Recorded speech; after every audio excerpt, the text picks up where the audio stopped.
Mobile पाहत होतो mobile.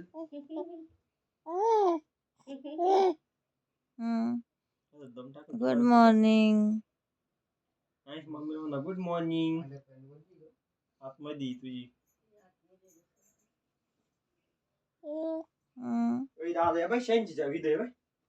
अंशूच्या गोड स्माईलने सगळ्यांची गुड मॉर्निंग झाली. आम्ही उठलो तर अंशूच्या काकांना लायब्ररीत जायचं होतं, तर काका त्याला गुड बाय बोलत होते आणि अंशू त्यांच्याकडे लायब्ररीत गेले आणि इकडे आमचा पॉटीचा टाइम झाला. त्यांनी पॉटी केली. मी सुद्धा इकडे जिमला जाण्यासाठी रेडी झाले. अंशूकडे पाहिलं तर तो माझ्याकडेच पाहत होता. मी दरवाज्यातून त्याला बाय बाय करत होते आणि तो माझ्याकडे असाच बघत बसला होता.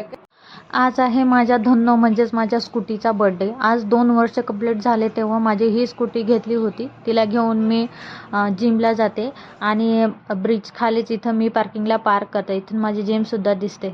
प्रेग्नेन्सीमध्ये डायरेक्ट 20 किलो वाढल्यामुळे मी जिम लावली आणि आज जिममध्ये गर्दी पण जास्त काही नव्हती, त्यामुळे छान वर्कआउट झाला. जिमवरून घरी आले तर अंशू झोपलेला होता, त्यामुळे मी माझी अंघोळ आटपून घेतली. अंघोळ झाल्यानंतर पाहिलं तर अंशू उठला होता. मग त्याच्या अंघोळीचा टाइम आला.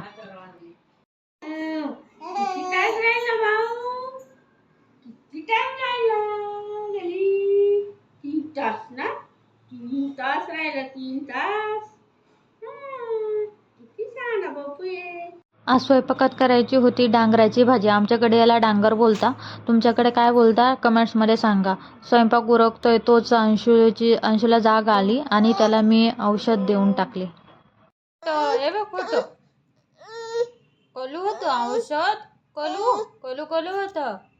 अंशूला कपडे घालून आम्ही आलो बेडरूममध्ये आराम करण्यासाठी. बेडवर ठेवल्या तो झाला पालथा.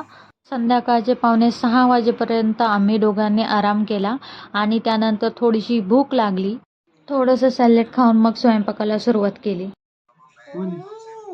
भगवासारखं दिसतंय ते म्हणते बाई.